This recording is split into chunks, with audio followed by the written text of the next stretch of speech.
ओं नमो भगवते वासुदेवाय।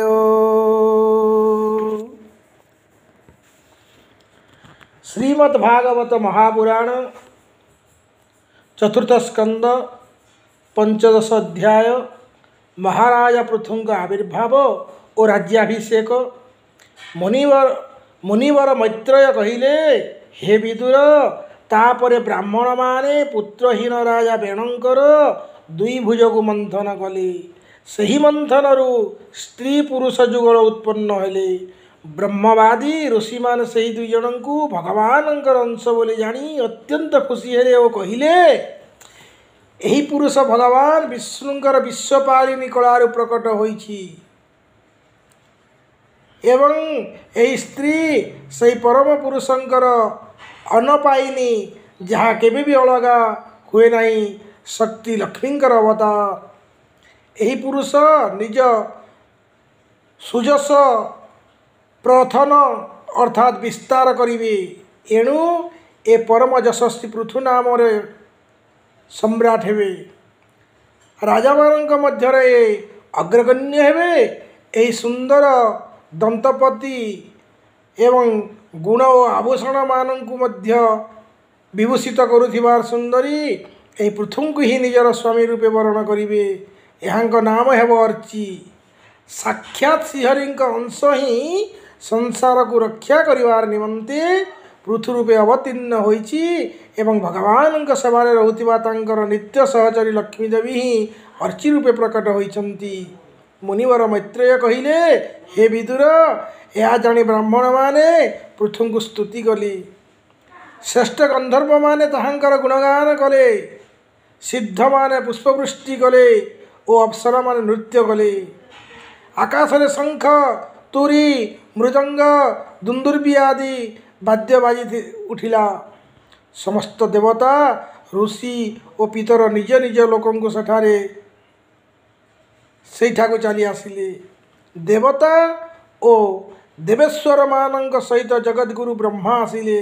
सेमाने बेणकुमार पृथुंकर डाहाण हाथरे भगवान विष्णुंक हस्तरेखा मान और उभय पादरे पद्मचिन्ह देखि ताहांक श्रीहरिंकर ही अंश बोली बुझीगले।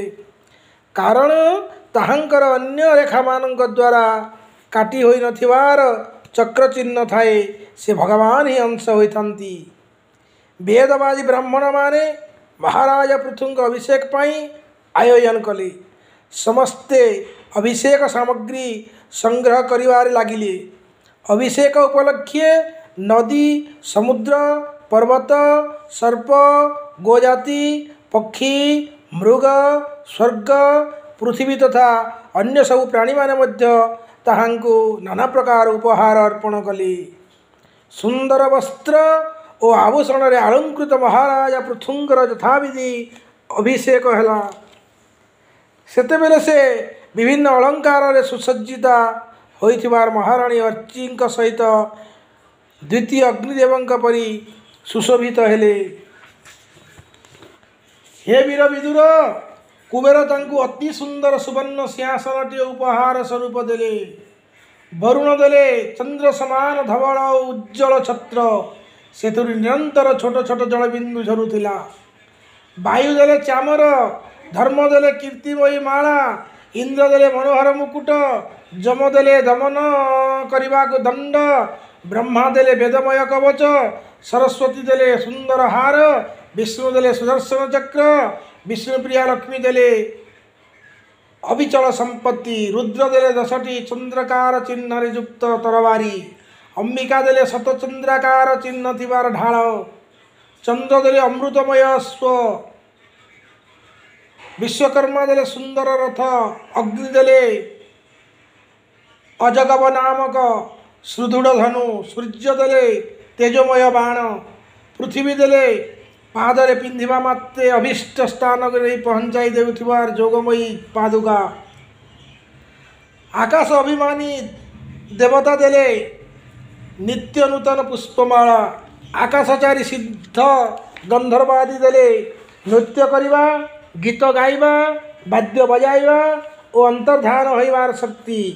ऋषि माने देले अमोघ आशीर्वाद समुद्र देवता भितर उत्पन्न होतिबार शंख एवं सप्तसागर पर्वत और नदी मान देवता रथ निमित्ते अबाध मार्ग तापरे सूत मागध और बंदीजन मान आसी ताहांकर स्तुति गान करने को उपस्थित होगले से स्तुतिकार मानकर अभिप्राय बुझी बेणपुत्र परम प्रतापी महाराज पृथु हसी हसी मेघ समान गंभीर कंठरे कहिले हे सौम्यसुत मागध ओ बंदीजन माने एबे तो इहलोक मोर कौन गुण प्रकट होना तेणु तुम्हें माने मोर क्यों गुणर बा स्तुति कर मो विषय जहाँ कह गाइब तुमर से बाणी वृथा हवा उचित नुहे तेणु मत छाड़ी अन्य कहार स्तुति कर हे मृदुभाषिणी गण भविष्य जितेबले मो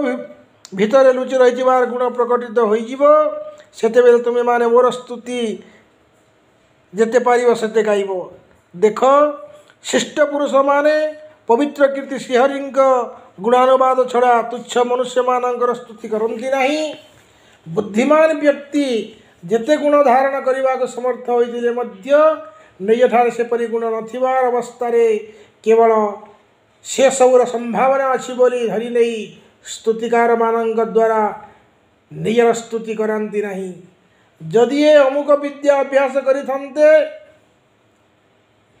तेबे यहाँ अमुक अमुक गुण प्रकटित हो जाता कहार एभली स्तुति करवा जहाँ से लोक ठकिबा ताहा निजर सेभली स्तुति कर मूर्ख बुझीपारे नहीं जे सेपरी स्तुति करी वास्तव में ताकू उपहास ही कराଯାउछि लज्जाशील उदार पुरुष माने जेपरी निजर कौन निंदित कर्मर चर्चा करने को भल पाती नहीं लोक विख्यात समर्थ पुरुष माने जेपरी निजर स्तुति की निंदा बोली ही भावंती स्तुति को ही निंदा बोली ही भावंती हे सुतगण एपर्यंत मु मोर कौन भल कर्म द्वारा जगत रे सिद्ध होना कि मोर प्रशंसा करने भली कौन भल काम मु करना तेणु पिलांक भली मु तुम्भ मान द्वारा निजर स्तुतिगान कराइबी किपरि एहीपरि भाव में यही अध्याय समाप्त घटती तो जो मैंने